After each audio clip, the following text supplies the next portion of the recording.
Welcome back to Super Mario 64. Last time we made our way to the top floors of the castle, along with finishing off the first course, Snowman's Land, and now we're heading into a new course. Something about this painting here is a bit off, especially compared to a lot of other paintings. Now, it's not immediately noticeable, but you'll see it once we step into this level, called Wet Dry World, if I recall correctly. Yep. The thing about this level is that depending on where you enter the painting, the water will be at a different level. You see these weird crystal things? There are a bunch of them around, and depending on which one you touch, that's basically how high the water is gonna go. So, when you enter the painting at a low, not angle, but like, if you enter the painting low, you'll basically make the water level low when you enter the level. If you enter the painting high, then the water will be at its highest point, etc.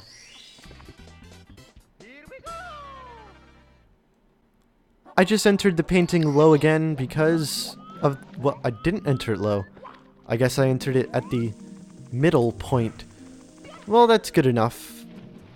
The spot to get it low is closest to the entry point of the level, so it's not that big of a deal. But I'm not showing it. I guess next time we enter the level, I'll show exactly where the thresholds are for getting the water to be at certain levels. Anyway, using that warp, you can only do so at the lowest level. So it's pretty important that you start the level low if you want to get up high immediately. At least that's how I've always done it. I guess you could start the level with a high water level as well. But that means you have to swim, and swimming I find is a bit slower than having to jump around and such. This enemy right here is called a Chukya. It basically functions exactly as the Big Bob-omb did. You grab him from behind and you throw him. Once he hits the ground, he'll die and drop coins for you. However, he can also, or it can also, chuck you if it grabs you, and it doesn't need to get behind you to do so. It's a recolor in every sense of the word. And I think this is the star for top of the town. I suppose this time I'll actually enter the level, because I don't think I want to enter the level low for this one. Well, maybe I do. It doesn't really matter because I have the low switch immediately available to me when I enter the level, so I think that's good enough to count as high. And I probably should have started it low, but I'll just make my way down. You know what, actually, starting it high may not have been such a bad thing, because you can only access the Bob-omb who gives you the cannon while the water is super high. He's way up there, and these platforms, well, you might have noticed before, but they change elevation with the water, because they're buoyant enough to do so, I guess. And now we have the cannon. We don't exactly need the cannon for anything. I guess it's a convenience for now. For the last two levels, you'll pretty much need the cannon. I have seen ways to get, well, I said last two levels. I'm at last 2 stars. For the last 2 stars, you'll need the cannon. If you're casual, I've seen people get to the area that I'm talking about without the cannon, but, you know, I haven't really ran this game, I guess you could say, so I don't know how to get up there without using the cannon. Anyway, this level is called Secrets in the Shallows in the Sky, and we basically have to search for secrets in the aforementioned places. Secrets can range from a multitude of things: pushing a certain block in a certain direction, or hitting certain blocks from below. For example, this right here, you just push it in and bam, that's a secret. It's not exactly clear what secrets are. Like, pushing this block also counts as a secret. And when I first played, I actually didn't know that, because I was able to hit the block above, which also counts as a secret, without pushing the block. I like triple jump, wall jumped my way up there. And that's 3, I think, so We need to make our way to the top in order to get the last two. You know what? I'll take the cannon now. Why not? It's easier than platforming. And I want to get to up there, I guess would be safe. Or, you know, I could miss. Well, there's a secrets down here anyway, so. This one right here is also a secret. I'm not sure what this sign says. Let's read it for once. It doesn't really have anything to do with anything. This might be the last one. I don't think it actually is, though. It's just like a block with some coins in it. Yeah, it's not the last one. The last one is up there on top of this graded thing. And I think this switch produces some blocks so we can actually get up there. Yep. I don't think I mentioned it before, but you can actually break these blocks. I'm not going to show it because I need them to get up here. And I don't recall if they respawn if, like you break them and then, well, let's, oh, well, I was going to say let's test it out. Let's see if they respawn if you break them and then wait for the switch to come back. I don't need to get up there anymore, so I could just do this experiment for a bit. And just wait for the timer to run out, thank you. And they're back. Okay, that's actually a pretty good fail safe. Let's see, where do I need to jump to? I could just raise the water level from around here. Well, thank goodness I hit that wall, otherwise I would have taken fall damage. Yeah, we could just head up here and hit the switch. And I think that should be enough. Maybe it's not. Well, there's a platform right there. So, it actually is enough. And I wasn't even trying, but we got a bunch of coins already. Lots of the blocks, especially the secret ones, they actually do have a bunch of coins in them, like 8 or so. Usually blocks will have 3, I think. I'm not sure where I entered the level at that point. Oh, this one we actually do want the water to be low. Because we need to be fast, and swimming isn't very fast. So let's just hit this switch here. Bring the water level down, and break this block. Because we need to get inside of this area. It doesn't look like we can do anything here now, but we were up on top of it before. And there were some wooden platforms that looked pretty suspicious. Actually, they didn't look suspicious at all. They were just kind of there. But for the purposes of this star, I was going to say stage, they are pretty suspicious. Well, I guess that works. We need to make our way to the top of this again. And step on one of these elevator platforms. These actually are elevators, even though they don't appear to be. I think it's... okay, I guess it's not this one. It's this one. We need to get down faster than it, so ground pound works, and then get on top of it. And you'll pretty much ride your way up to the top. And that's the 4th star in this video, I think. Practice really does help out. Well, I guess not in that case. Oh, get on it. Oh, come on. Now I gotta climb up and... ugh. I'll just cut. As I was trying to say before I was interrupted by myself, I've been practicing these levels. I've only been practicing them one at a time, so just before the Snowman's Land video, I practiced Snowman's Land, and just before this video, I practiced Wet Dry World. But it's been paying off, is all I'm trying to say. I've memorized where the stars are, and things are pretty easy and going by pretty quickly. Which may be a good or bad thing, because it means shorter videos, and I don't know, it makes me feel weird. Like I'm not putting out enough, but at the same time, I'm putting out the same amount because it's just condensed. It's the conundrum of, I don't know, Let's Playing, I guess. This is our first trip to the underwater city, I guess we could call it. And that's basically what it is. You travel through this pipe, I guess it could be called a pipe. A tube might be more apt. Unless tubes are, you know, strictly cylindrical and not octagonal. Anyway, we need to take the cannon to this area because this is where all of the 8 red coins are, and if I could actually get under that, that would be great. For some reason, when I was first playing this, I did not notice those holes in the bottom and top of those grates over there. So I just ended up roaming around, not figuring out that you could actually just swim on through. It was a dumb time for everyone. Anyway, we need to get the water level all the way down so we can actually collect these 8 red coins, because otherwise we can't punch the blocks, and a lot of them are contained within blocks.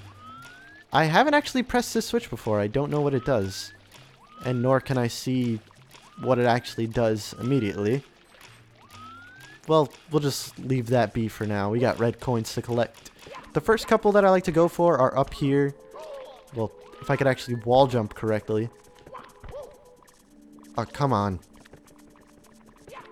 I'm not sure if you're supposed to swim for these or anything like that.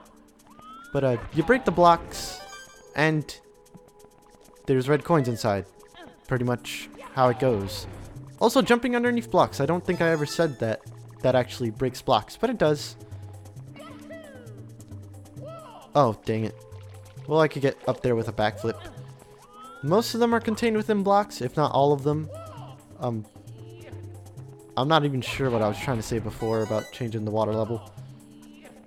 Maybe something along the lines of needing some way to break these while they're still submerged and then actually collecting them while you're swimming, or maybe the opposite of that. But it's not really the case, because you could collect all the red coins without having to swim.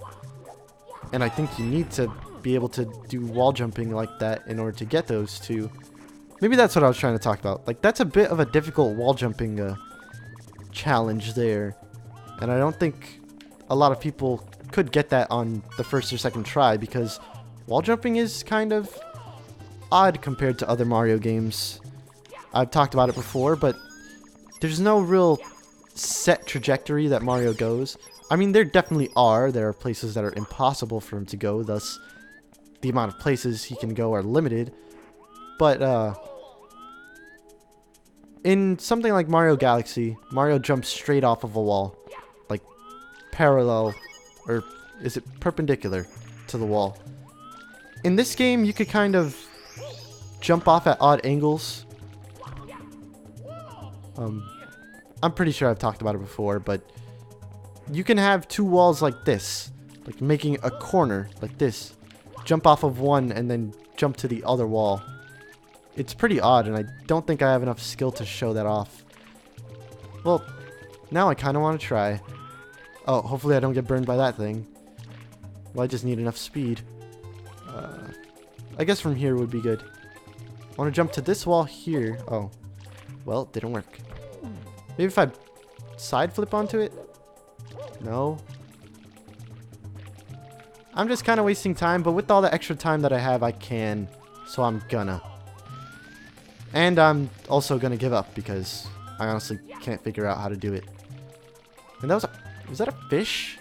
Are there fish in here? There aren't any around. And the water's too low for any fish to be here. At least I think so. I forget where I needed to go for that last red coin. Up here and then long jump my way over there? No, I got a triple jump. Hopefully that's good enough. Yeah, I made it. And promptly bumped my head after looking cool. And also burned my butt after kind of looking cool. So, -1 on that one.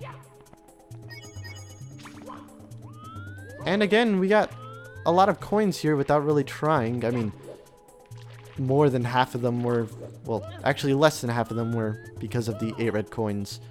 But still, this place gets you a good amount of coins, which is great for the 100 coin mission, which is coming up pretty soon. Considering that we've gotten the 5th star in the level and only like, I don't know, my timer's kind of off because I have to like sync and stuff. so I can't really tell how long this video actually is. And then there's the editing and stuff.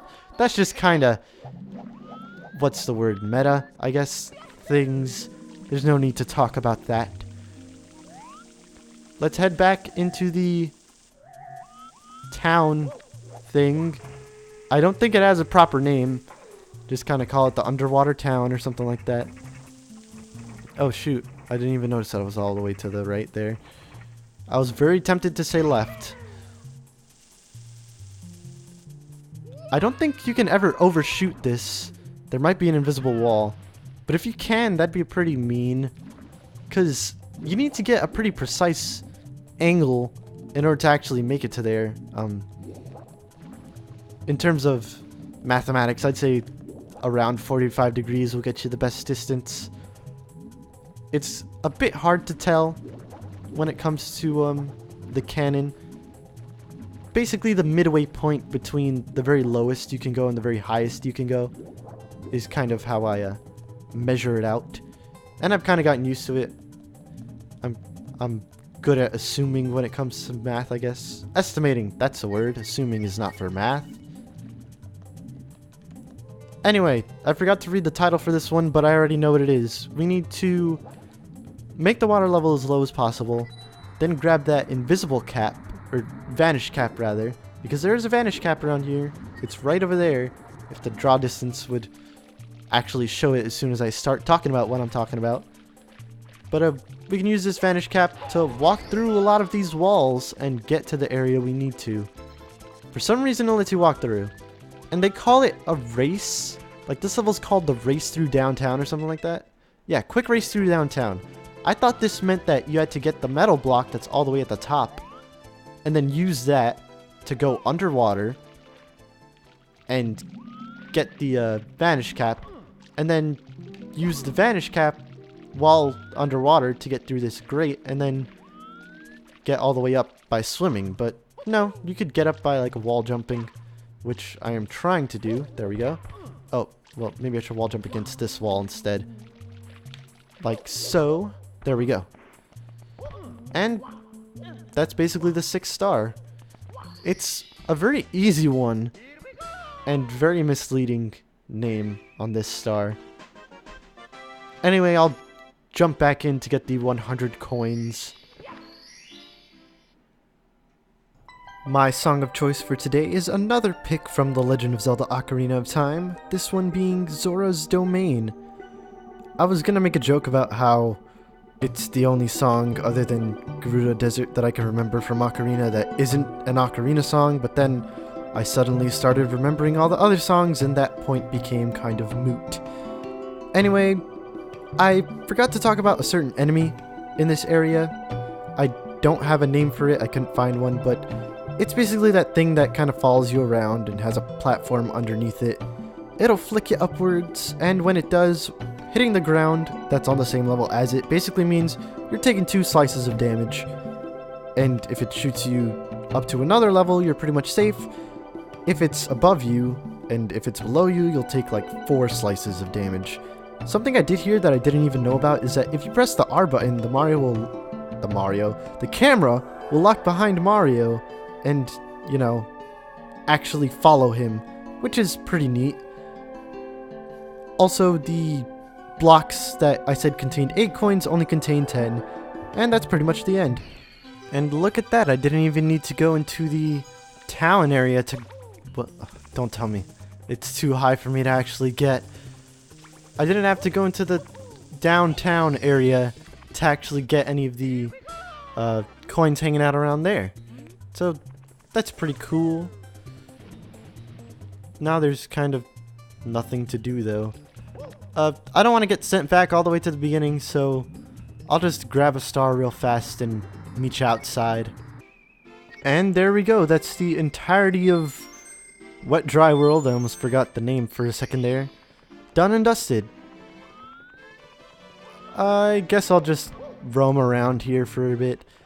I didn't talk about these paintings here. Then again, there isn't really much to talk about. They're just paintings that have been featured in other levels. Except this one right here. This wooden framed kind of sky looking painting. We haven't really seen that one before. But all these other ones we either have or are actual levels. For example, this one is a level, but we're not gonna do that one just yet. In fact, what I want to do now, because again, feeling like this is a bit short, is actually make my way through this door, but I want to do it in an unorthodox way, and this might require me being quiet for a bit, because I want to do backward long jumps up to there, so I technically went through the door without opening it. And when I actually do open it, I get to see the whole, you know, you got stars, enough stars to open the door. That's what I meant to say. Because there are a couple secret stars up there that we can get right now, and I kind of want to get them. I might have to cut to an actual, you know, completed attempt at this, because I'm not very good at backwards long jumping upstairs. I don't know exactly how it works. When I usually do get it, it's just a fluke. So you're probably not going to see a good 16-star run in this game from me. Oh, hey, I did it! Okay, so, I forget which one of these actually contains the secret star. There's a toad that also gives you a secret star. This one right here. At least I think this is the one. And there it is. Actually, it might have been this one that prevented me from getting 100% my first time playing it on this version. I don't quite recall. Either way, let's get into this level from this area up here, because that's more convenient. I hope this is the one that isn't actually a level and is just a course to go through. And it totally is. This is Mario Wings Through the Sky. The reason it's called that, you're gonna need the wing cap to get a bunch of red coins around the sky. And I do not want to fly too far off, because I know I'll die if I do so. Is there any way to slow down on this thing? Well, there are 8 red coins spread about, and I need to collect them in order to get the star of this area. And since you're using Flying Mario, it's a bit unwieldy. At least I think so. And did my cap just fly away? Yes, it did. I'm just gonna wait here for another cap to appear, because I want to take things safe. Come on. There we go. And flying in this direction ought to do the trick, because there is a red coin that I see in the distance. I think this may have been the platform I actually started out on. Well, maybe not. Give me the cap. There we go. And zoom out. I probably could make it to that area with a long jump if I hold down the A button, but I don't want to take any chances, so I'm just going to fly on over. And I'm curious about this pole now. I want to see if there's anything at the top, and there totally isn't. I guess it's just if you want to take the cannon to this area, or if you want to get out of the cannon without flying to somewhere you don't want to go to, you could run into the pole and automatically just cling onto it, just to kind of save yourself. Anyway, this cannon is imperative to finishing this level, because it is hard to gain height while playing as a Wing Mario here. And there's another cannon here, which is perfect, because then we could go even higher. I actually did not practice this part of the game, which is why I don't have the super duper backward jumpy stuff down, and also why I'm kind of very nervous when it comes to this. I would have probably learned how to actually play as Wing Mario. Oh, I don't think this cloud is a platform. I don't think my wing cap is gonna last very long. I better... Okay, there's safe ground right here.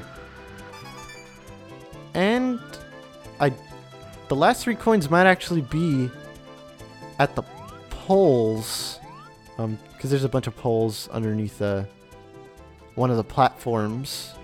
You can see it up there. And I don't think that's the only one underneath it, so I'm just gonna head on over there with the cannon that's this way. Yes. Oh wait, this isn't a cannon. Okay, I was very scared of ground pounding on these because in Galaxy, if you ground pound on a cloud or something that's considered breakable under your feet, then you'll just fall straight through and the platform that was underneath you is now gone, so you're kind of stuck. Let's see, where's the other cannon? It's over there. I think heading to there is a safe bet if I just ride my way over. Or glide. Well, ride works too, because you're just riding the wind. That's basically what gliding is. And my cap might run out, so I immediately regret this decision. But there's a platform just underneath, so I think I'll be fine if my aim is true. I should probably aim for the longest one. That should do it. Oh, okay. Alright. I'm fine. I'm good. Get out of the... There we go. Okay. So now I need to actually get back to that platform and do it again, but this time correctly. And I gotta refill my wing cap so I don't really have to worry about anything. They are courteous enough to give you a platform underneath where you need to collect this red coin. It would suck if there wasn't anything under there and you had to fall to your doom, but these games aren't that poorly made. I mean, they're kind of poorly made. After all, I did glitch through a door that's supposed to be a restriction on getting to the last area, but, you know, I went through it. I don't know where the last couple of red coins are. Wait, is it a couple? I don't even know how many are left. Well, it's literally a couple. So, I think I'll just take the cannon platforms and go as high as I can and kind of search from there. Something that I didn't mention, MIPS appears for the first star at 15 and for the second star at 50. Just kind of thought I should say that. You know, the star music does get kind of annoying when you have it playing constantly, because it's all you really hear and it's pretty repetitive. It only loops after like, I don't know, 12 seconds, which is pretty bad. But that's the last 2 coins, so that means I don't have to hear it anymore after this. At least, not in this level. What's this actually contain? A 1-up? Yeah, 1-up. Don't really need that, but I grabbed it anyway. It's probably a good thing I did, because there will be a time where I'm like losing all my lives, and I think to myself, I should have gotten that 1-up in that one level that was really hard and I didn't practice for. It wasn't that hard, actually. I'm surprised that I didn't die. I think I'll actually need to activate the door in order to get back. So I'm just gonna end things off here. Next time we'll head into another course downstairs, as well as get out of this conundrum. Actually, I'll probably be out of it by the time the next episode starts.